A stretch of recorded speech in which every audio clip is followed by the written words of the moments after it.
आज है 10 फरवरी मंगलवार का दिन। हरकारा के इस ऑडियो अंक में आपका स्वागत है। हरकारा लेकर आया है आज के न्यूज़लेटर का पॉडकास्ट जिसे आपके लिए तैयार किया है निधीश त्यागी के साथ राजेश चतुर्वेदी, गौरव नौरियाल और फलक अफशान ने। जिन खबरों का जिक्र हम यहाँ कर रहे हैं उनके लिंक्स और विस्तृत जानकारी मूल न्यूज़लेटर में है। हरकारा यानी हिंदी भाषियों के लिए क्यूरेटेड न्यूज़लेटर। ज़रूरी खबरें और विश्लेषण, शोर कम, रोशनी ज़्यादा। आज के अंक में हम बात करेंगे भारत और अमेरिका के बीच हुए उस व्यापार समझौते की जिसे कुछ विशेषज्ञ अपमान और आपदा बता रहे हैं। हम जानेंगे कि आखिर क्यों विपक्ष लोकसभा अध्यक्ष ओम बिरला के खिलाफ अविश्वास प्रस्ताव लाने जा रहा है। साथ ही चर्चा होगी पूर्व सेना प्रमुख जनरल नरवणे की उस किताब पर जिसे लेकर राहुल गांधी और प्रकाशक आमने सामने हैं। और आखिर में बात होगी उस डिजिटल संकट की जिसने कल शाम पूरे भारत में लेन देन रोक दिया। तो चलिए शुरू करते हैं खबरों का सिलसिला। सबसे पहले बात उस डील की जो भारत की अर्थव्यवस्था के लिए एक बड़ा मोड़ साबित हो सकती है। डेक्कन हेरल्ड में पूर्व वित्त सचिव सुभाष चंद्र गर्ग ने भारत अमेरिका व्यापार समझौते की कड़ी आलोचना की है। गर्ग का कहना है कि यह सौदा भारत के लिए पूरी तरह से अपमान और आपदा है। उनका विश्लेषण है कि भारत ने रूसी तेल खरीदने की सजा के तौर पर लगाए गए 25% अमेरिकी शुल्क को हटवाने के लिए बहुत बड़ी कीमत चुकाई है। इसके बदले में भारत अब भी अमेरिका को 18% पारस्परिक शुल्क देगा, जबकि भारत ने अमेरिकी सामानों पर टैक्स लगभग शून्य कर दिया है। गर्ग मानते हैं कि इससे भारतीय किसानों और एमएसएमई सेक्टर को भारी नुकसान होगा क्योंकि अमेरिकी सोयाबीन, मक्का और पोल्ट्री उत्पादों के लिए भारत के बाजार खोल दिए गए हैं। उनका निष्कर्ष है कि यह सौदा आने वाले दशकों तक भारत को परेशान करेगा। इसी मुद्दे पर ब्लूमबर्ग के कॉलमनिस्ट एंडी मुखर्जी का नजरिया भी बेहद चिंताजनक है। उन्होंने इस डील की तुलना आईएमएफ बेलआउट से की है। मुखर्जी लिखते हैं कि यह कोई सम्मानजनक समझौता नहीं है, बल्कि ऐसा लगता है कि भारत अमेरिका के रणनीतिक दायरे में खुद को बहाल करने के लिए $500 अरब का भुगतान करेगा। उन्होंने इसे माफ़ी नहीं बल्कि परोल कहा है, यानी अमेरिका लगातार निगरानी रखेगा कि भारत रूसी तेल तो नहीं खरीद रहा। जरा सी चूक होने पर फिर से दंड लगाया जा सकता है। मुखर्जी चेतावनी देते हैं कि वॉलमार्ट जैसी अमेरिकी कंपनियां अब भारतीय फैक्ट्रियों से शपथ पत्र मांग सकती हैं कि उन्होंने रूसी ऊर्जा का उपयोग नहीं किया है। ये भारत की रणनीतिक स्वायत्तता का सौदा करने जैसा है। इंडियन एक्सप्रेस में प्रताप भानु मेहता ने भी इस समझौते को एकतरफा बताया है। वे लिखते हैं कि यह सौदा 19वीं सदी के औपनिवेशिक व्यापार की याद दिलाता है। मेहता सवाल उठाते हैं कि ऐसा कौन सा मुक्त व्यापार समझौता होता है जिसमें एक पक्ष पर दूसरे से $500 अरब का सामान खरीदने का एकतरफा दायित्व डाल दिया जाए। उनका तर्क है कि अमेरिका भारत को अपनी सुरक्षा के लिए एक स्वतंत्र शक्ति के रूप में नहीं बल्कि चीन को मैनेज करने के लिए एक उपकरण के रूप में देखता है। मेहता के अनुसार यह समझौता भारत की स्वतंत्र निर्णय लेने की क्षमता को कम करता है और यह हमारी अपनी कमी को छिपा नहीं सकता। अब रुख करते हैं संसद की ओर। कांग्रेस के नेतृत्व में विपक्षी दलों ने लोकसभा अध्यक्ष ओम बिरला को हटाने के लिए अविश्वास प्रस्ताव लाने का निर्णय लिया है। प्रीता नायर की रिपोर्ट के मुताबिक यह फैसला संसद में लगातार जारी व्यवधानों के बीच लिया गया है। विपक्ष का आरोप है कि अध्यक्ष द्वारा राहुल गांधी को सदन में बोलने की अनुमति नहीं दी जा रही है।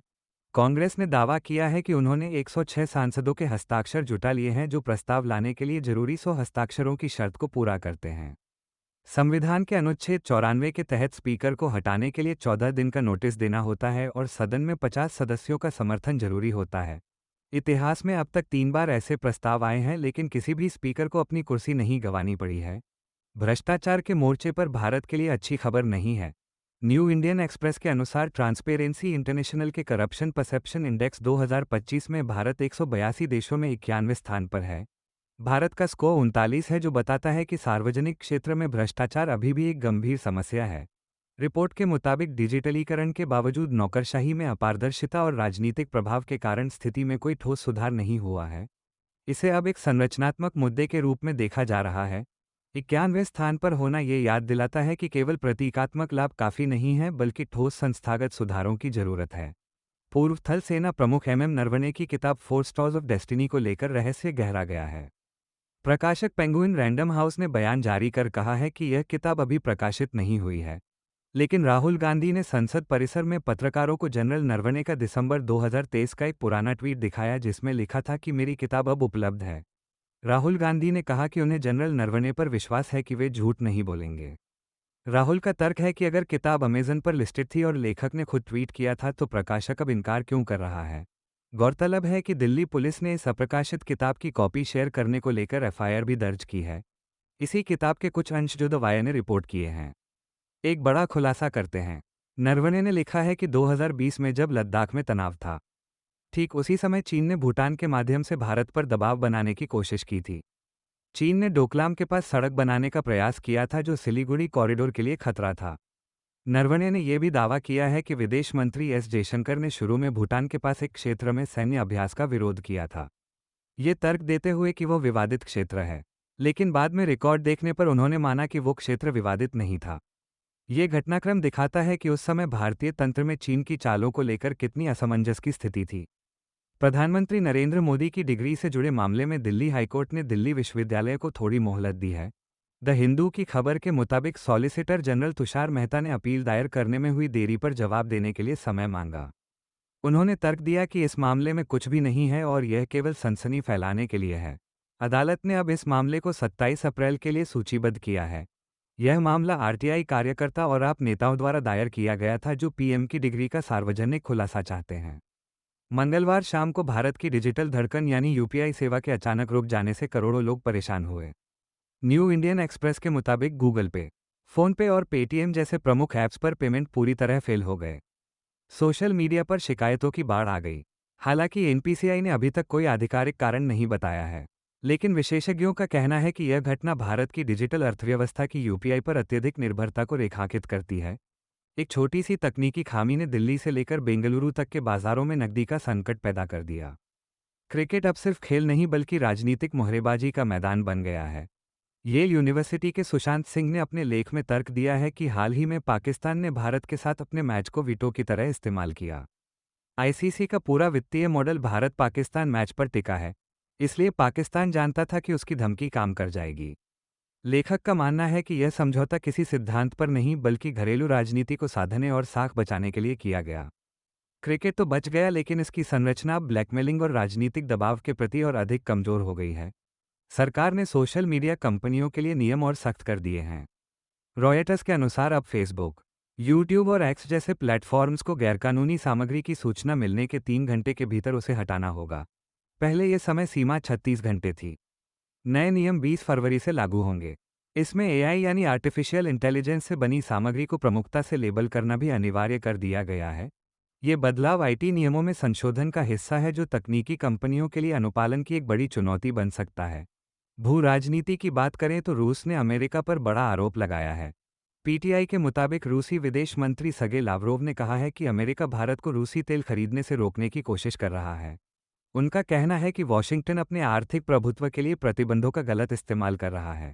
लावरोव ने यह भी दावा किया कि पिछले साल अमेरिका ने यूक्रेन मुद्दे के समाधान का प्रस्ताव दिया था जिसे रूस ने मान लिया था, लेकिन व्यवहार में अमेरिका अब भी बाधाएं पैदा कर रहा है।